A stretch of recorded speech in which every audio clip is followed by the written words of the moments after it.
السلام عليكم، مرحبا بكم معايا في قناتي مطبخ فوزيه. كنتمنى تكونوا بالف خير وباحسن الاحوال. من اليوم ما غتبقايش تعكسي عليه، مسمن صغير بدون دقيق ابيض باسهل واسرع طريقه. حضريه بكميه كثيره في وقت وجيز، كيجي مورق زوين بزاف. ونعطيك الاسرار ديال عجينه الفينو باش تجيك هشيشه ورطبه ومورقه.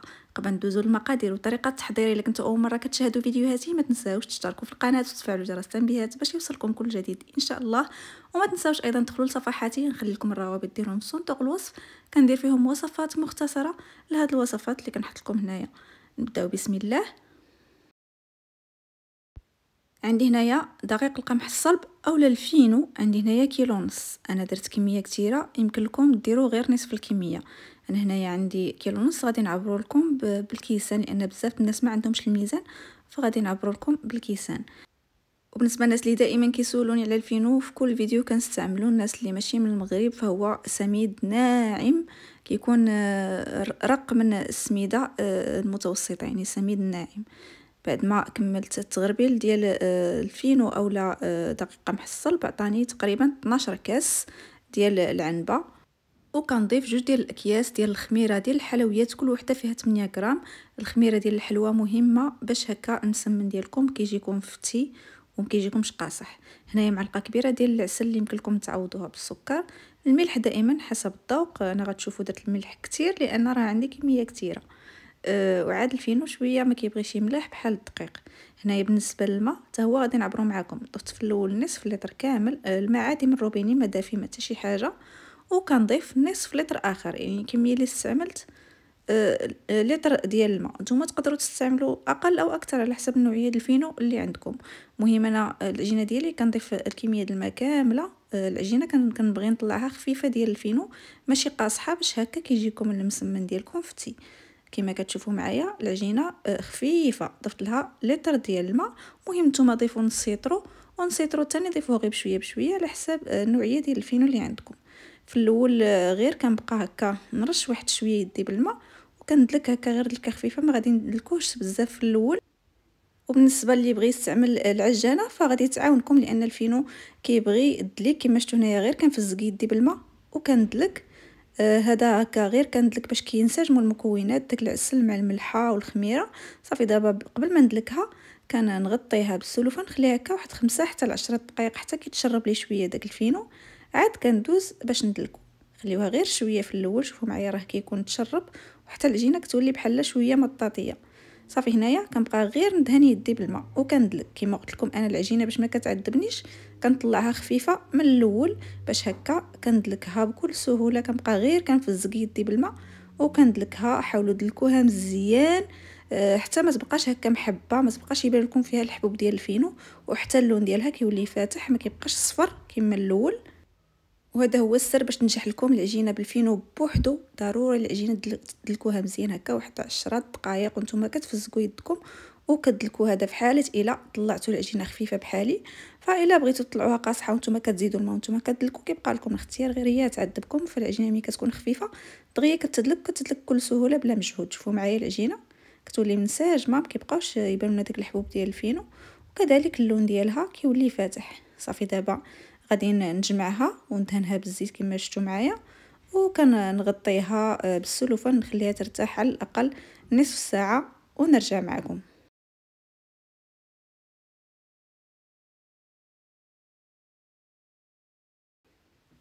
وبعد ما كترتاح العجينه ديالي انا خليتها هكا واحد 35 دقيقه، مهم تقريبا نص ساعه زايده واحد شويه. شوفوا معايا العجينه كيفاش كتطلق، غتبان لكم خفيفه ولكن هكا راه كتعاونني في الخدمه. بالنسبه للمبتدئات اللي ما كيعرفوش المسمن فديروها قاصحه شويه باش ما كيغلبكمش في التسريح اولا ملي تجيو طيبوه. المهم هكا انا كتعجبني العجينه ديال الفينو باش ملي كطيبوا المسمن ديالكم كيجيكم فتي. انا هنايا غادي نقسمها على جوج لان الكميه كثيره. انا نقسمها بشكل متساوي باش هكا يجوني مسمنات قد بعضياتهم. النصف الاول غادي نقسمو على 6 ديال الكرات اللي كيكونوا كبار. غادي نديرو كرات كبار ماشي صغار. يمكن لكم تستعملوا الميزان باش يجيكم نفس القياس. انا راني استعملت الميزان، جاني تقريبا واحد 220 غرام في كل كره ديال العجين. كما كتشوفوا معايا قسمت كل نصف العجين على 6 يعني في المجموع غادي تعطيني 12 كره ديال العجين. كنكورها بهذا الشكل هذا بكل سهوله. دائما كندهن يدي بالزيت لان العجينه ديال الفينو كتكون كتلصق واحد شويه، ماشي بحال العجينه ديال الطحين مع الفينو. صافي هنايا بعد ما كملت 6 الاولين عاوتاني كورت 6 الثانيين. كندهن العجينه بالزيت ونخليها ترتاح هكا غير باش كطوع وكتسرح دغيا. وكما قلت لكم راه ملي كديروا عجينه خفيفه دغيا كتعاونكم. وبعد ما ارتاحت العجينه كما شفتوا معايا دهنت سطح العمل بالزيت وكنبدا نسرح بالجوج لان غادي نديرهم مع بعضياتهم. كنحضر الخليط ديال التوريق اللي كندير فيه الزبده مذوبه. انا استعملت المارغرين، يمكن لكم ديروا الزبده الحيوانيه. كندير هكا واحد الكميه ديال الزبده وقدها ديال الزيت، يعني النص بالنص مع الزيت.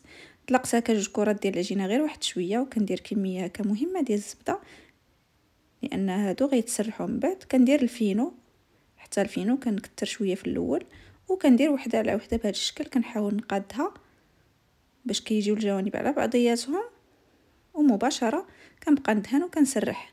كنحاول نسرحها على شكل مستطيل اولا مربع بهذا الشكل. شوفوا معايا العجينه كيفاش كتجبد، يعني ما تخافوش منها، راه ما كتقطع من حتى شي حاجه، كتجي زوينه بزاف في الخدمه ديالها. سرحتها بهذا الشكل هذا، راها رقيقه كما كتشوفوا معايا، وعاد على 2. وانتوما رقوها على حسب المستطاع ديالكم. كندير هكا واحد الكوش رقيقه ديال الزبده مع الزيت ورشه ديال الفينو. ما بالنسبه للدهون على حساب الذوق ديالكم، كثروا اولا اللي بغيتو. انا ما كيعجبنيش نكثر بزاف الدهون.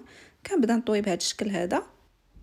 كنحاول نجيب الطويه مقاده باش هكا كيمشيو لي قد بعضياتهم، وحتى ملي كنقطع المسمنات الصغار من بعد كيجيوني قد بعضياتهم. شوفوا معايا الطريقه راها ساهله وسريعه كما شفتوا معايا. وكنخدموا في مره واحده وملي كنسالي وكندوزو مباشره باش نطيبوا. هنايا ملي كتبقى لي هاد الاخره كنحاول نجيبها هكا على القد في القاع وكنقلبها، كنديرها هي اللي لتحت وكنحط كما شفتوا معايا. انا راه كملت 4 ديال الحريبلات، جاوني 6 ديال الحريبلات، يعني كل جوج في حربول. يمكن لكم ديروا حتى 3 اللي بغيتو. هنايا نغطيهم وندوز مباشره باش نقطعهم. غير كنكمل كندوز باش نقطع لان العجينه ما كخليش ترتاح بزاف، كتكون كترتاح وانا كنخدم.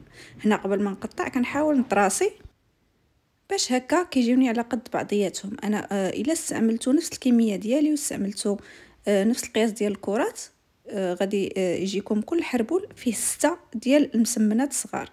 يعني انا كنحاول هكا نقاد في الاول، عاد كنقطع بواحد السكين اللي كيكون ماضي، وكنحاول نقطع تقطيعه وحده، يعني ما نعاودش باش هكا العجينه ما كيجيكمش فيها بزاف ديال التقطيعات. يعني كندوز الموس مره واحده ورا العجينه دغيا كتقطع، يكفي ان الموس يكون طويل ويكون ماضي. صافي هنايا بعد ما كنقطع المسيمنات ديالي مباشره كندوز باش نطيبهم. كنسخن المقله وكنبدا نحيد بالوحده بالوحده وكنسرحها. انا هنايا كنسرح على ورق الطبخ لان كما قلت لكم العجينه ديالي كنديرها خفيفه، فباش هكا كتبقى لي مسمنه كيما سرحتها. كما كنحطها في المقله ما كتعواج ما حتى شي حاجه. يعني حتى الا بغيتو ديروا مسمن كبير فكديروا هذه الطريقه هذه ديال ورق الطبخ، راه ناجحه وكتخلي لكم مسمن كيجيكم مربع، خصوصا بالنسبه للمبتدئات اللي كيتخسروا ما كان المسمن في المقله. صافي هنايا رقوها كما بغيتو. انا كيعجبني شويه رقيق، ما كيعجبنيش غليظ بزاف. كندهن المقله بالزيت وكنحط المسمنه ديالي. الا كان عندكم ديك البلاك المستطيله راه دغيا غادي تسالي وكتبقاو طيبوا مثلا ب6 اولا على حساب لا بلاك ديالكم شحال كتهز. الطريقه ديال الطياب مهمه بزاف. غير كنحط المسمنه كنقلبها مباشره وكنعاود نقلبها. النار كتكون متوسطه، كنبقى نقلبها حتى كتبان لي كتبدا تحمر. ديك الساعه كنخليها تحمر، كندي وحده للجنب وكنعاود ندهن المقله وكنحط مسمنه اخرى وكنقلبها مباشره. هذا هو السر باش يجيكم المسمن ديالكم فتي ومرخوف، ما كيجيش مكنزز اولا كارم ويابس. فهاد الطريقه هذه كتبقاو تقلبوا المسمن ديالكم في المقله وهو كيطيب باش هكا كيجيكم مرخوف وكيتنفخ. صافي كنستمر بنفس الطريقه حتى كنكمل الكميه كامله. الا كنتو غتحتفظوا به فحاولوا ما تحمروش بزاف حتى تبغيو تستعملوه. شوفوا معايا كيفاش كيجي مرخوف وفتي ومورق. داك التوريق كيبقى كما كتشوفوا معايا، ما كيجيش هكا كيتعلك اولا شي حاجه، مع العلم ان فيه غير الفينو. كيجي بنين بزاف ومقرمش في نفس الوقت هشيش. شوفوا معايا المسمنه كتجي مرخيه ماشي مكنزه اولا كارمه، والتوريق من الداخل كيفاش كيجي. صراحه كيجيو اكثر من رائعين. وصلنا لنهاية الفيديو، كنتمنى تكون عجبتكم الفكرة ديال اليوم وتجربوها، وانا اكيد الا جربتوها غادي تولي معتمدة عندكم كما ديما كيعجبكم الوصفات ديال المسمن اولا الملوي اللي كنشارك معكم. وصلنا لنهاية الفيديو، متنساوش لايك الفيديو، ولا جربتوه متنساوش تخليو ارائكم في التعاليق، واشتركوا في القناه الا كنتو مازال ما اشتركتوش، والا كنتو مازال ما دخلتوش لصفحاتي غنخلي لكم الروابط ديالهم في صندوق الوصف، كندير فيهم وصفات مختصره لهاد الوصفات هادو. نتلاقاو في فيديو اخر ووصفه اخرى ان شاء الله. بسلام عليكم.